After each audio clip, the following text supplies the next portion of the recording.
Can someone please explain what in the world is going on here?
Good afternoon, my precious butterflies. This is the Awakened Butterfly, and I am back with another video.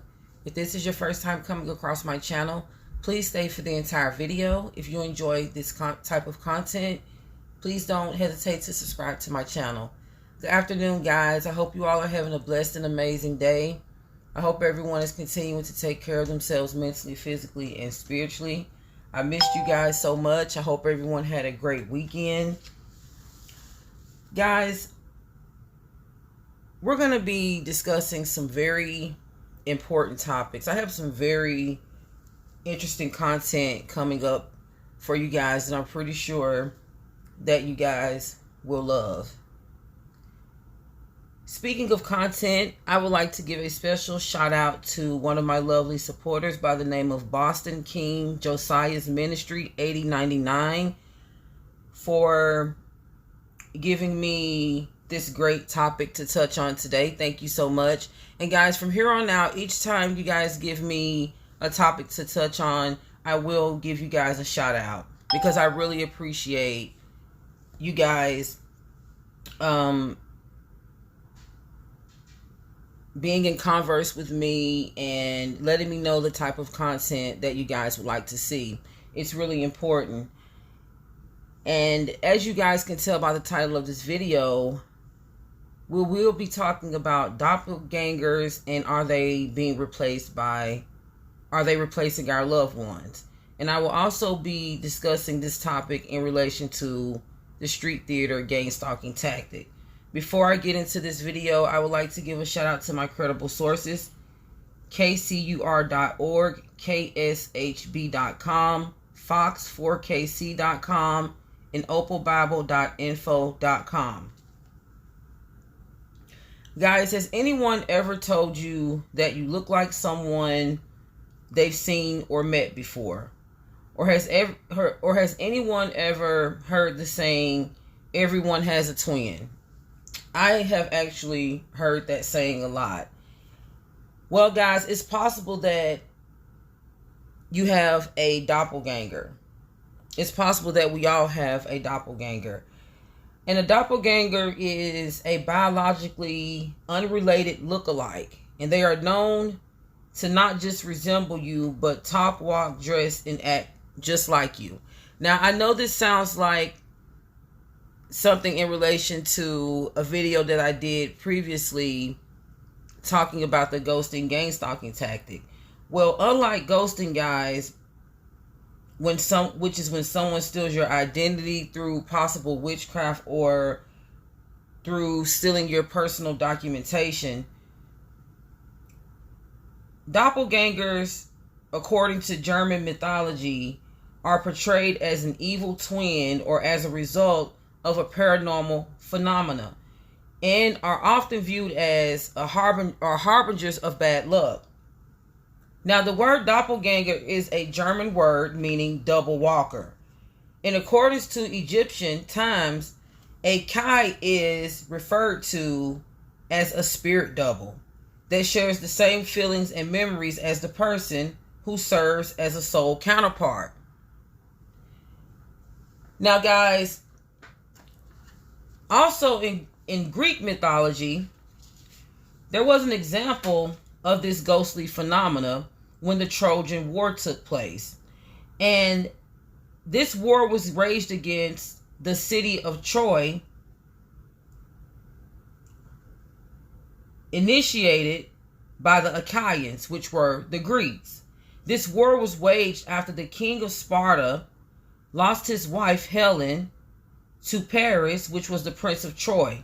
It is said that during the period of the Trojan War, a doppelganger of Helen was used to deceive Paris in order to stop the war from happening. Now, there are various meanings associated with doppelganger. Number one being a person who is considered a double due to similar appearances. The second one can be defined as an alter ego. The third, a person who shares the same name as someone else. And the fourth being a spirit double of a living person that haunts their living counterpart. And this is why some people say that when you see your doppelganger, it's like a harbinger of bad luck, because it is said that they are seeking their counterpart in order to take their place. Now, there has been several reports where many have mentioned sightings of doppelgangers for several years. And for centuries, the reports surrounding doppelgangers viewed them as being evil spirits. Now, there are also surrounding superstitions that says viewing a doppelganger is an omen of bad luck. However, most recent reports, and guys, everything that I am presenting in this video is alleged. However, most recent reports show that they are not evil and they do not carry streaks of bad luck. Now, although many have been known as their counterpart's evil twin, demonstrating mischievous behavior. Now, an example of a doppelganger, as far as literature is concerned, is expressed in a popular novel, The Strange Case of Dr. Jekyll and Mr. Hyde. Now, in this story, Dr. Jekyll is in conflict with his inner dark self, Edward Hyde, an evil and sinister being. Over time, Edward Hyde begins to take over Dr. Jekyll, and Dr. Jekyll has to poison himself in order to put a demise to his darker inner self, Edward Hyde. Now, guys, of all the examples of doppelgangers in mythology and in fiction, the reality of what doppelgangers are being used for today are far from entertaining. Many are targeted and gang stalked. Many people are targeted and gang stalked, and this has resulted in many people being wrongfully accused for crimes they didn't commit. And that's mainly what I want to touch on today with gang stalking and doppelgangers. Now, when targeted individuals are undergoing gang stalking, many handlers may discover a lookalike or doppelganger and hire them to deceive or replace their target. Now, although many have allegedly reported the doppelgangers to be non-confrontational, the doppelganger that is hired as a gang stalker usually has a rough past. And the street theater tactic is usually the main weapon that gang stalkers aim to use when doppelganging is involved. The street theater tactic is planned, and it is a form of harassment in a public setting. This includes staged crime events that in this case involves the doppelganger committing a crime and organize it to where their counterpart takes the fall. Now, some doppelgangers will befriend their counterpart, making them feel that they share a spiritual connection of some sort or a close, and build a close friendship with them as a motive to frame them, while others may not make themselves obvious to their target. However, they secretly monitor them for the right time to perform the street theater tactic. The boundaries doppelgangers cross as hired gang stalkers, guys, are endless. And this leads me to talk about what Kansas City law enforcement officials label as the doppelganger case.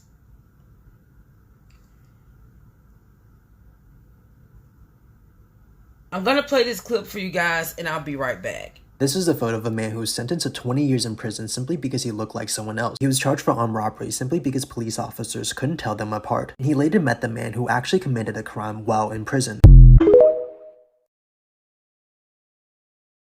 Finally free. After 17 years behind bars, a man who says he was wrongfully convicted, returning to loving arms. I hope and prayed every day for this day to come, and and when it finally got here, it was an overwhelming feeling. Richard Jones's nightmare over after tracking down another prisoner, his doppelganger, and the discovery casting doubt on his guilty verdict. I believe it was a striking resemblance. It just blew me away. Nearly 20 years ago, Jones was charged with aggravated robbery in Kansas City, Kansas, after being accused of trying to steal a purse in a parking lot. Jones had provided an alibi, and no physical evidence ever linked him to the crime. The case relied instead on eyewitness testimony. The victim told police the suspect was thin to medium build, tan with dark hair pulled back, and out of a photo lineup of 6 mugshots, Jones was identified. That eyewitness testimony landed him behind bars. But all along, Jones adamantly maintained his innocence and tried to appeal his conviction. I couldn't let someone else's mistake make me waver in my faith and never make me shy away from what was real and what the truth was, and that was I was innocent, and I knew it. After 15 years of incarceration and decline motions, Richard Jones reached out to the University of Kansas School of Law Project for Innocence and the Midwest Innocence Project, where law students took on his case and met with their client. During that visit, Mr. Jones actually said to the students, "I keep getting mistaken for this guy named Ricky Amos." Back at the office, the students searched the Kansas Department of Corrections database for Ricky Amos. And here's what they found. That's Jones on the right, Amos on the left. Both men with almost identical skin tone, facial hair, and cornrows. Jones and Amos had never met until a hearing last Wednesday when witnesses admitted they couldn't tell the two apart, and the judge ordered Jones released. It made a lot of things understandable for me concerning this whole case, because I just looked at how much me and this man looked alike, and it was unbelievable. Amos has denied any involvement with the crime. He was never charged with or found guilty of the robbery. Though most anecdotes about doppelgangers may not usually involve crime and possible mistaken identity, the mysterious phenomenon in which two people look nearly identical is fairly common. Like Maddie Renslow and Amber Eckhart, the pair are mistaken for twins, but are complete strangers. Folklore has it that we each have 7 lookalikes out there in the world. Dublin native Niamh Gainey is working to prove that theory. She's already met 3 of her own doppelgangers. As for Richard Jones, the discovery of his doppelganger opened the door to his.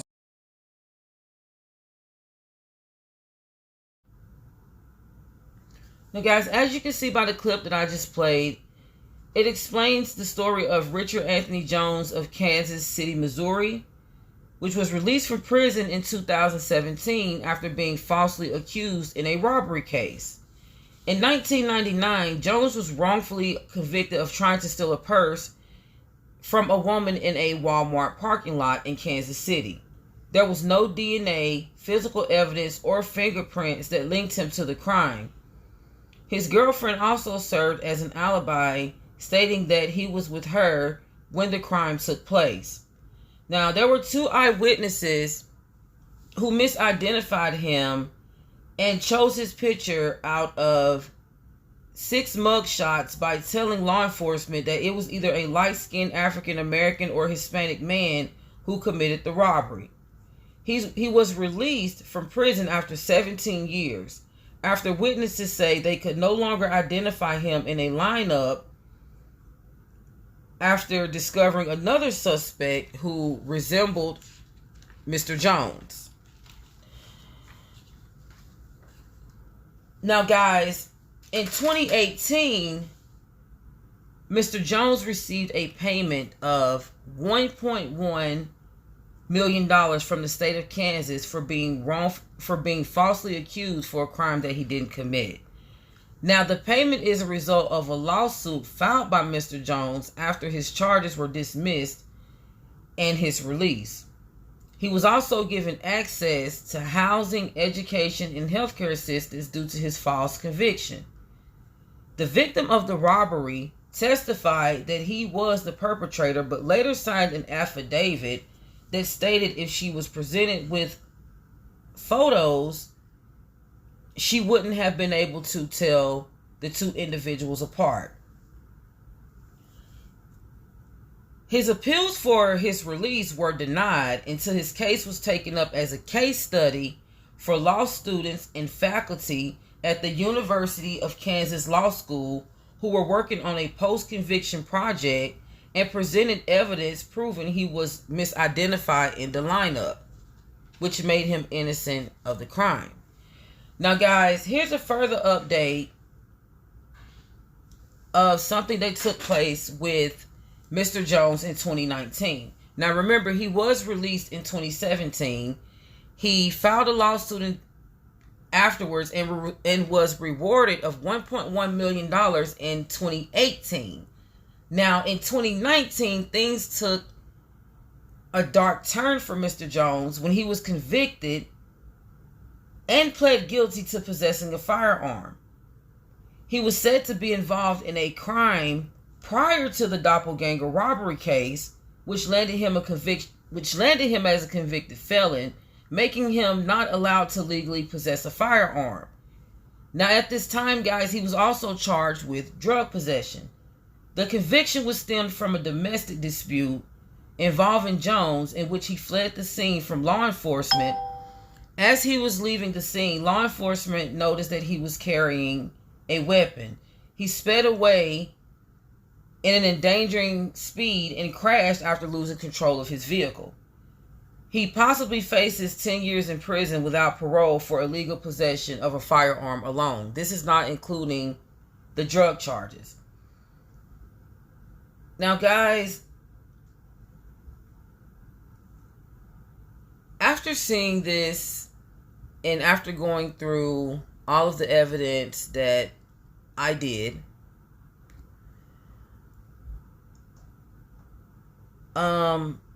after going over everything, I'm going to give my opinionated commentary. Now, let's just run over the facts of this, guys. Now, this man has been falsely accused of a crime he didn't commit.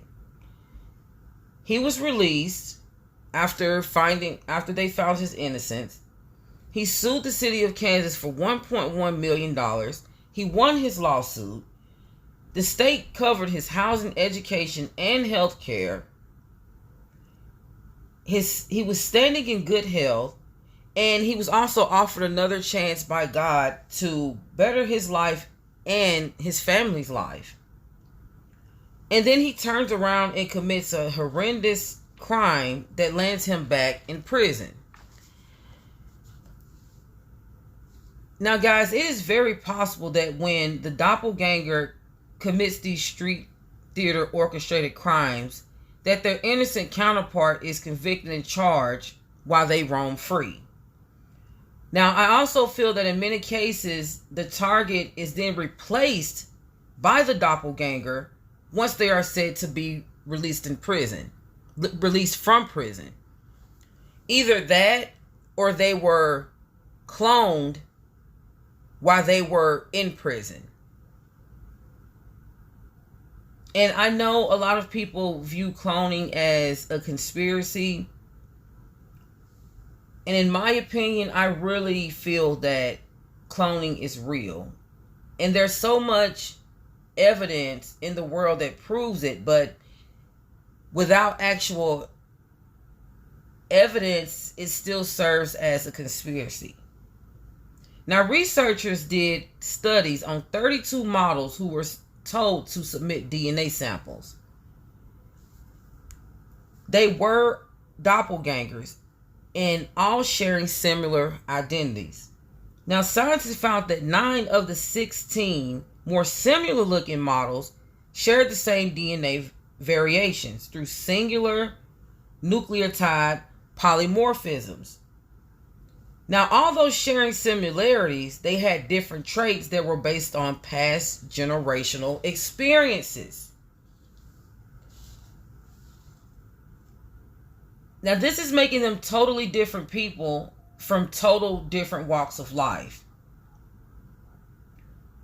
Now, as according to the 2019 incident with Mr. Jones, it makes you think that the erratic behavior that is being demonstrated from people who are released from state facilities such as jails, prisons, and mental institutes, it seems as if they've been replaced by someone else. They look like themselves, but they act like someone else. Guys, I'm going to play these clips and I'll be right back. I don't know why. I don't know why I can talk. Maybe it's because I have some type of amnesty. Or maybe it's because somebody extremely, extremely close to me is a Mason. And I'm protected in that sense. I don't know. But if they wanted to do something with me, I wouldn't have even gotten this far to telling y'all about cloning. So to the people telling me, Bob, I fear for your life, y'all don't worry. I'm in good hands. Just continue spreading the word. Other stuff. Now, they have these clone parties, okay? And also they get, I'll just tell you flat out, because they showed me, they call it the catalog. They get the school pictures from schools all over North America, and they look at the cutest ones, and they get the medical stuff from them and clone them and use them for sex slaves. Not without the parents' permission, and it doesn't really matter if they had permission or not, right? But this is what they do. I'm just telling you the severity of what they do there, right? Trust me, I am not a crackpot. And I don't get anything from this. I'm not writing a book or looking to write a book. I'm looking to crush these people. But the problem is they're the richest and most powerful people in the world, and I'm just one person, right? Guys, also, I feel that a lot of these things are a result of an act of cloning to serve as replacements for non-compliant individuals. And many targeted individuals serve as a threat for fear of what they know or who they are. People are into some weird things, guys, and they're pushing some weird agendas. And the fact that there's nothing new under the sun just proves that these are signs of end times, and history constantly repeats itself. And I also feel that a lot of the wicked and sinister things that are happening are also a result of the Antichrist and his sinister plans. These things are most definitely not the works of the Most High. And he made all of us to be special individual creatures. None of us were made to be the same. Although some of us may resemble each other, we're all different. And Psalms verse 100. Psalms chapter 100 verse 3 says, "Know that the Lord, he is God. It is he who made us, and we are his. We are his people and the sheep of his pasture." We belong to the Most High. Regardless as if someone tries to clone us and make us a part of their possession, we are a part of the Lord. We are the sheep of his pasture, and it is he who made us. All of these other works are of the devil, and they are most certainly frowned upon by the Most High. Many people may feel that this is a conspiracy theory, but there are many people in this world who have mistaken the identity of their loved ones, and it's really someone else. And there's many that feel that they're communicating with their loved ones and it's someone else. And they may even have conversations with other family members and friends about this person's behavior, saying that, you know, so and so isn't acting the same. There's something weird. I just can't put my finger on it. Well, this could possibly be why. And placing people in prison, people undergoing surgeries, things like that, being under anesthesia, or being in a place where they have to be told what to do by someone else, it puts them in a vulnerable position where the people of higher authority, they have control over them. They have a strong influence on them. And these people can easily be coerced into things that they don't approve of. It is very possible. That's why we most certainly have to pray for discernment, so we can know who's around us and what their motives are. It is very important. People may try to lure you in unfortunate situations, and you're just thinking that, you know, you guys are about to go out and have a good time, or maybe even just simply make a store run or anything, and they have a whole street theater tactic already planned to put you in some sort of situation where they may, you know, commit the crime, flee the scene, and then you take the fall for it. Or it could be someone that is an assigned doppelganger that is sent out to frame you in some sort of way. This is not to place fear in anyone. This is just to raise awareness. It is very possible that these things could happen. You hear the term twin a lot. You hear a lot of people saying twin, and they're referring to people that they're not even related to. So just pay attention to a lot of the terms that are being used these days, and a lot of the behaviors of certain people, especially people who have high influence in the industry. People such as, you know, that's how you can tell a lot of the agendas that are being pushed from people that have a high influence. Always pay attention and use your discernment, guys. I really hope that this video helps someone. And I think I'm going to do a part 2 to this video. I'm going to touch on more of the cloning and the surgery aspects of doppelganging. So look out for that video, guys. I love you guys so much. Stay prayed up. Continue to take care of yourselves mentally, physically, and spiritually. I will be starting to do live soon. I have never done a live. I will be doing one soon. I know you guys are so tired of hearing me say that, but I will be surprising you guys with a live. So stay tuned for that. All right. I love you guys so much. And until the next video, peace and blessings.